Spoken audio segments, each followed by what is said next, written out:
Hey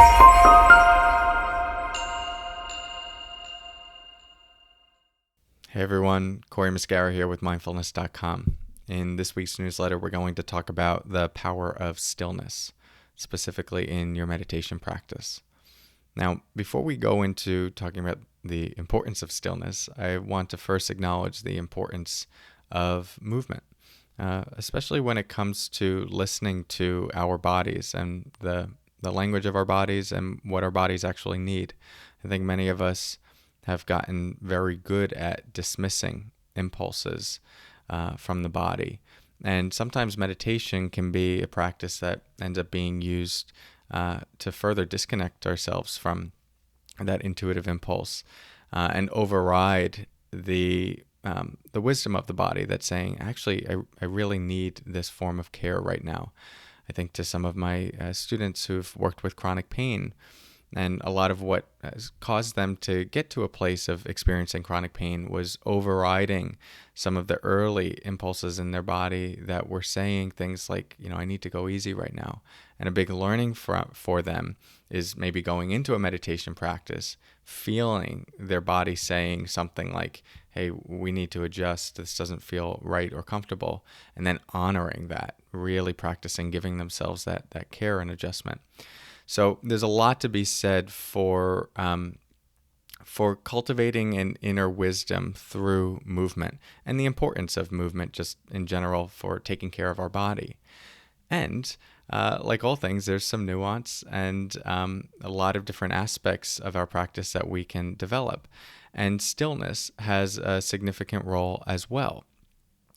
One of the things that I really appreciate about stillness that I want to talk about here is that when you commit to being still in your meditation practice, you're essentially saying, during this period of time, I am choosing to meet whatever arises and practice being with it.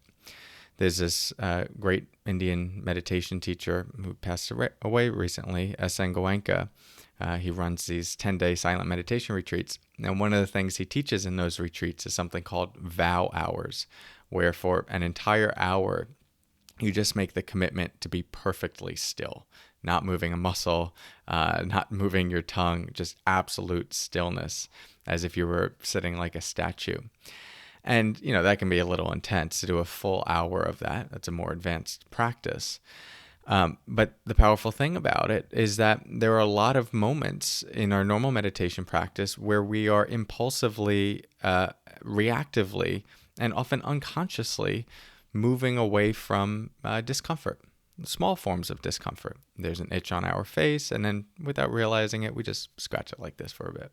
Or there's a little bit of discomfort in the lower back, and without thinking about it, we just move. Or we feel bored, and then without realizing it, we're no longer meditating, we've gotten up, or we pulled out our phone. So all of these are small forms of discomfort that we might experience in our practice, and they can pass us by. And the opportunities to learn to work with them and be with them can pass us by if we don't have a container that is asking us to really stop and bring our attention there. And that's what stillness does. It's creating an external parameter that when something uncomfortable does arise, like an itch, instead of immediately taking care of it, since we've decided to be still, there's that little extra friction that goes, oh, wait, yeah, I can't actually take care of this right now, or I'm choosing not to.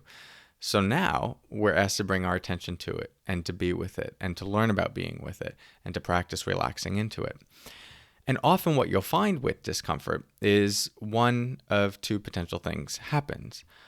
First, you see that the discomfort, whether it's an itch, a sensation, an emotion, comes and goes. It arises and passes. It's shifting. Its nature is changing even while you're paying attention to it on a moment-to-moment basis. And it develops, and you develop an understanding of impermanence.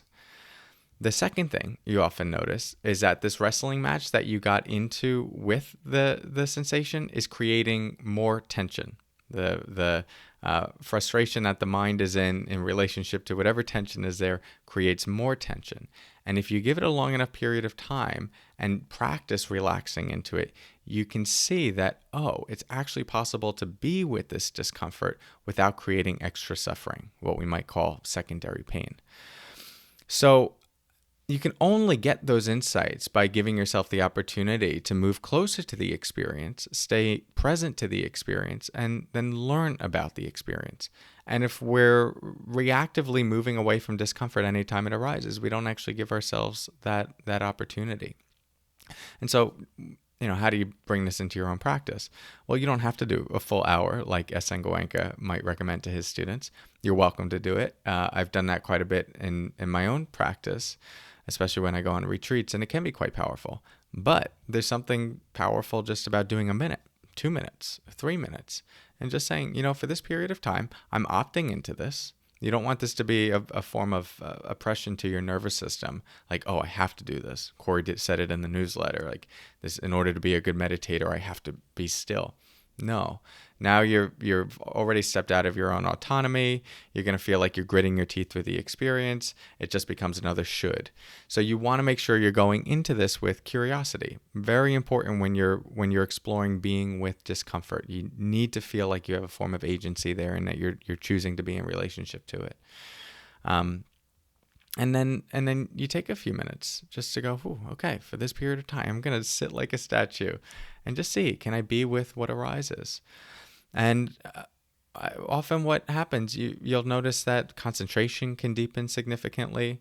And there's a lot that we're not aware of when we're quickly taking care of these small discomforts as they arise in our experience. So it's something you can add to an existing meditation practice. If you're listening to the guided meditations on mindfulness.com, go through the same ones, but just practice being ultra still through the experience. And it can offer a new perspective.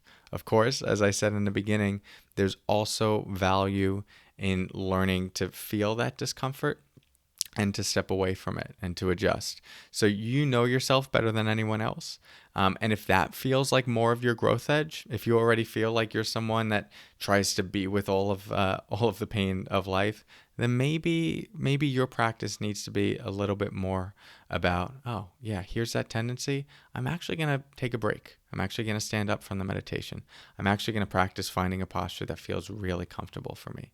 And then that will most likely pay higher dividends in your own well-being because it's working against some of the conditioning that's most likely causing a lot of stress in the first place.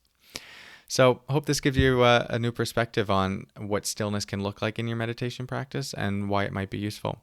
As always, if you'd like more guidance and assistance and you enjoy these videos, join us in the mindfulness.com app. We have every day short 3 to 4 minute videos just like this on different topics, so you can continue the learning there, and of course lots of guided meditations.